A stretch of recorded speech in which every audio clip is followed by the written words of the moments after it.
All right, so what I'm gonna do is a software simulation on how to use keyframes to animate a graphic within Adobe Premiere Pro. So what we want to do is open up our Mercedes project and get to the end of the project where you can see your title. It should show up on the bottom right-hand corner of the screen. And what we're going to be doing is using what's called keyframes to animate this title to start off of the screen on the left-hand side, slide across the screen, stop for a second or two so that it's legible by whoever's viewing it, and then drop off the bottom of the screen. So before we get started, what I need people to do is to look to see if there are any transitions on your title first and actually delete them. It will make the process a little easier for building it. You can always add them back afterwards. So I'm going to delete this transition. I'm also going to click on the left edge of the title, and when the red bracket shows up, I'm going to drag it to the left and look at the duration. I want the duration for this to be at least 3 seconds. I don't care if it messes around with what's in your project underneath or anything. I just want to make sure that it's at least 3 seconds so we have some time to work with. Okay, so I'm going to pull my playhead to the very beginning area of the title. I'm going to click on the actual title in my sequence, and then I'm going to go up to Effect Controls in the top left-hand corner. Now I'm going to close down all my individual tabs for each item. And you see up at the top left-hand corner under Effect Controls, there's Graphics, and then FX Vector Motion, and then the actual title where it says text and your name. And then under that is Video, and it has Motion Opacity and Time Remapping for options to be able to go into those categories. Now, we do not want to mess with the video tabs. They have the same, if I open up Motion for video, they have the same position, scale, rotation, all of those items. But the problem with animating the actual video, it will actually animate the entire screen. So the entire screen will move, and we don't want that. And it's like a glass plate. We're dealing with the screen for the title and where the title can show up. So we don't want to animate that. All we want to animate is the text box itself, which contains where it says edited by and your name. So in order to do that, you have to go up to the graphics area and then click the little arrow that points to the right next to the eye that says text edited by your name. So click the little arrow to open the formatting of that text box, and you'll see the different formatting options for centering and color and size and all of those things. And if you keep scrolling down, you will see where it opens up. And if it's not, if you only see transform with the arrow pointing to the right, click on the arrow so it points down so you can see the position, scale, rotation, opacity, and anchor point. Now the only item we're going to be using today is position because we're affecting where the position of that title is on the screen at different points in time. And that is what a keyframe does.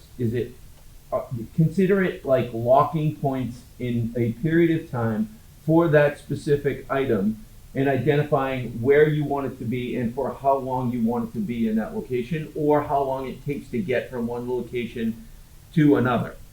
So the first thing I want to do is take the playhead up in this area up here. If you do not see this area up here on your screen when you have Effect Controls open, it may be this triangle right here in the upper right hand corner. It's made up of a bunch of little dots, and it's a triangle that points left. If you have it where it looks like my screen does right now, click that upper right hand corner and it will open up basically a miniature sequence for the item that is your title. So you're going to pull the playhead in this area all the way over to the left, and that's going to identify the very first frame in your title. At this point, what you want to do is go on to transform, and the little stopwatch that's located next to each one of these items, we're going to click on the position stopwatch. And what that does is that toggles animation on, or turns keyframes on. You'll see that it turns blue, and you only want to, if you're going to be adding keyframes, you only want to click on that little clock stopwatch once. If you click on it again, it will basically turn keyframes off, and it tells you this action will be deleting the existing keyframes. And if that's what you want to do to start over because your keyframes are all messed up, that's fine. You click OK, and it will delete those keyframes. We want to turn keyframes on by clicking on that stopwatch. It adds a keyframe to the area over here in the sequence to identify this is the location of when this keyframe is turned on. At that point in time, I want my title to start off of the screen on the left-hand side. So I'm going to take the first number next to position. The X and Y coordinates are listed there. So this first number, I want to drag it to the left. So I'm going to drag that first number to the left until my title goes off of my screen. And again, we're identifying where the title is going to start because we put the keyframe at that location. I want you to then drag your playhead over about 1/4 of the way through the title. So you'll see where my blue line, play line, goes through. And we're going to add a keyframe. And you do that by utilizing this little circle in between these triangles. That is the add or remove keyframe option. So if you click on that, it turns blue and it adds a little diamond into your sequence for this title. At that point, I want from the first keyframe, and I'm going to use my arrow keys on either side of the add keyframe to jump to the second keyframe. When I get to the second keyframe, I want my title to be in place over on the right side of the screen. So I'm going to go back to the first number that I dragged to get it off the screen and drag that back to the right until my name shows up where I want it to be on the screen. So at that second point, that's where it will be. So it's going to take how long it takes from this playhead to get from the first keyframe to the second keyframe for that to be in place.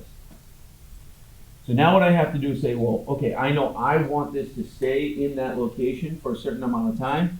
I identify how much time by dragging my playhead over to the right, and I say I want it to stay in place from the second keyframe to the third keyframe. So I'm going to add a third keyframe at that point, and I'm not going to change any of my settings because, again, it's a locking point in time. It says at this point, that's where I want it to stay in that location until then. And now what it's saying is, at this point in time, what do you want me to do? I could do nothing after that and it will stay there. But what I want to do is drag my playhead all the way over to the end of the clip. My screen happens to be black. Yours may be over a video clip or a picture. And then the problem is I don't see my title on the screen at all. So I've actually gone one frame past where my title is. So at this point, I'm going to use the arrows on my keyboard and hit the left arrow one time, and my name shows back up because what that left arrow did was jump my playhead one frame backward and identify the exact last frame of where my title is going to show up. At this point, I'm going to add my final and fourth keyframe by clicking on the little circle next to position over on the right side, and it added that final keyframe. At that final keyframe, I want my title to go off the bottom of the screen. So at that point, I'm going to take the second blue number, which right now on mine is 693. Yours could be very different numbers because of the size of your font, the location of it, all of those things. But I'm going to take the second number, and I'm going to drag this blue number upward, which is going to increase the number, which drops it on the page until it just disappears off the bottom of the page. So at this point, if I pull my playhead back to the beginning of this little sequence up in the top left-hand corner and hit the space bar or play, my title comes onto the screen, it stays there for a second, and then it drops off. The only thing I didn't do in advance was make sure, did I make sure that this was 3 seconds long? I did. So my title is 3 seconds long. Now I extended the length of my title right there. I'm going to do it again. I'm going to make it a little bit longer even. And you'll see that as I do that, because I'm dragging the left edge of it, my keyframes are locked in at those time periods of that clip. If I want to start the movement of my title at the very beginning, I have to multi-select those two items, keyframes, and move them back to the beginning so that it will start at the beginning of the clip if that's what I want to have happen. So it'll come on, and now it will stay in that location for a longer period of time and then slowly disappear off the screen. At this point, we are done with what we're looking to accomplish in regards to animating that title. Now what we want to be able to do is to export this small area of this bigger project so that it's a much more efficient export, and we don't have to see the whole project to see just the title. So what I need you to do is go down to the main sequence, down in the bottom of right-hand corner, drag your playhead to before your title starts. Place your playhead there, and then I want you to click on the in marker, which is this left bracket, or you can click on the I key on your keyboard. That creates a in spot for what we are trying to select. I want you to move your playhead to after your title disappears and click on the right bracket or the O key to mark an out point. That gives you this little gray area in the middle of your screen.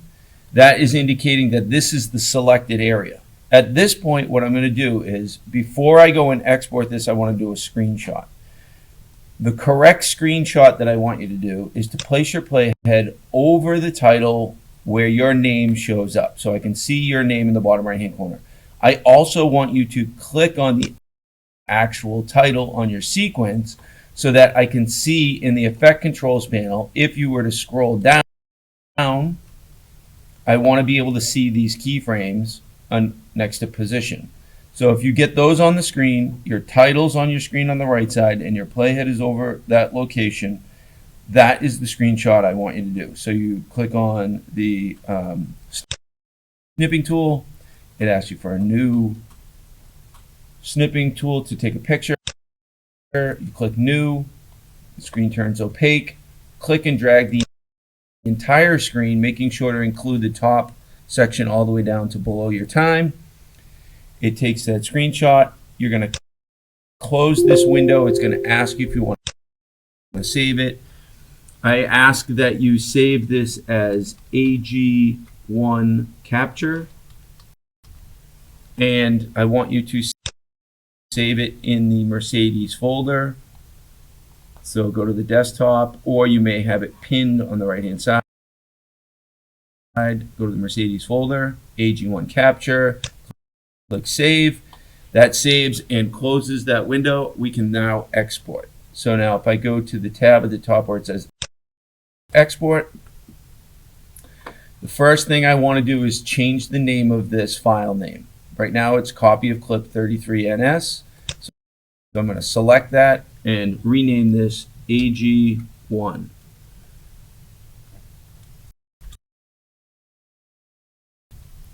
And I want to change the location. If it doesn't say C user, your name, desktop, and Mercedes, which it may very well say that because that was the last folder that we exported to. If it doesn't, you need to click on this blue name and then navigate to find your Mercedes folder. Find the Mercedes folder. Make sure it says AG1 in the file name down below. Click save. Verify that it still says file name AG1.mp4, that it's in the right location. The most important part of this export is right down here where it says range. If the default is going to say entire source, that will mean that you're exporting the entire project again.